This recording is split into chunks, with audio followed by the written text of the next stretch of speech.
Meanwhile, Nasarawa United have been charged for breaching the NPFL framework and rules in the course of their Matchday 18 fixture with Rivers United.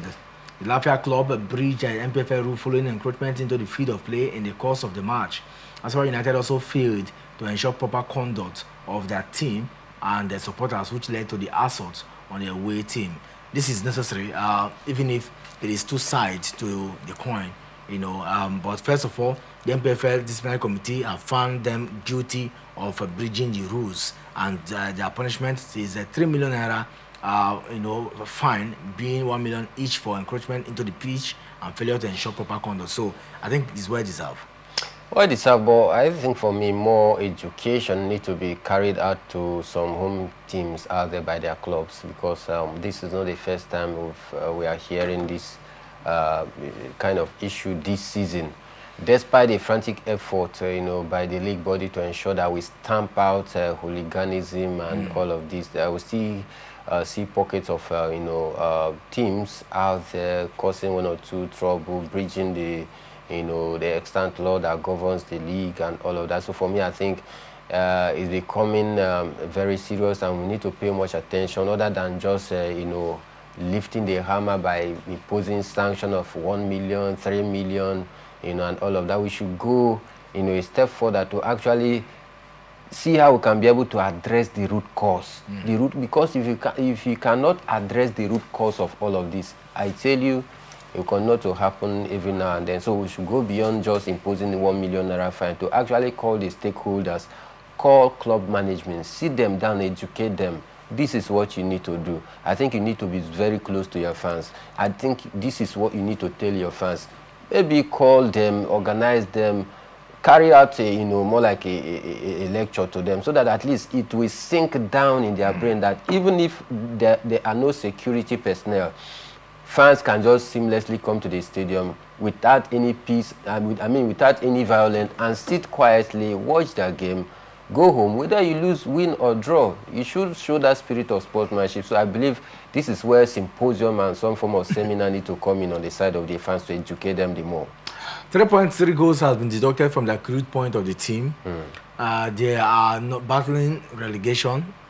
They themselves to with this now. That stadium, the Lafayette Stadium, have also been banned, for now from the fans. So they will play their games behind closed doors. So I think that if there is any time that the authorities, at the club, will have to do something, is now. Talk to the fans. But sometimes we have even seen that even the authorities, collide with the fans to perpetrate some of these ills, which is not very lovely.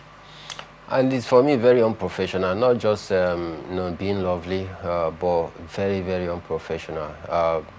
When you collide we collude with the fans, to carry out some of these, non-acceptable, behavior within the league, then you are giving the fans that perception that whenever you are playing at home and the scoreline is not going in your favor, cause mayhem, cause violence, ferment trouble, so that the match will be suspended, or probably so that you apply pressure on the center ref so that they award a dubious penalty for you so that you get to win the game. I think for me it's quite unprofessional, and I think more drastic action need to be taken against the stakeholders, talking about the club management, because they are the one that set the pace for what their fans are doing. If their fans comes out with some of this erratic behavior and the club management take a swift action towards addressing it, I think next time when such fan comes to the stadium,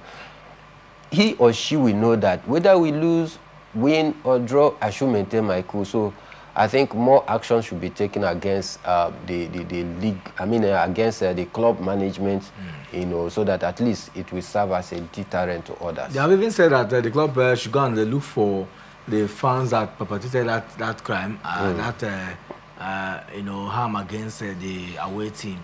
And it will be very difficult. And they follow it up. And I asked myself, how do they do this? Because they should follow it up, and they want to see the progress of punishment meted on those fans. I do not know how Nasarawa United intend to achieve this, but they know their fans. That's the assumption there. Yeah, they know their fans, and I think the only way this will be possible if there are technological, input that can also help to fish out some of these fans. Over there in Europe, we saw, we get to see these things, but it's very easy for them to detect that very fan because they are technologically advanced. The camera can just Point the area where that was caused. And they get to know the fans. And because there are ticket sales, so no fan comes to the stadium without a ticket sale. True. And so computerized system, every fan comes to the stadium with knowing whether you pass through some data activities, and it's easier like you said. But here, even if you know the fans, you know where he stays, they got to go pick him out and bring him for punishment. It's a different altogether. But like I said, and then the fans can still deny. If you take him to court, he can still win because there's no substantial evidence to show that he was the one. Okay. But they said there was a video clip. Yeah. Or the video clip. Yeah. That day. So maybe through the video clip, that could just be the only help. Maybe. But then I think a lot needs to be done.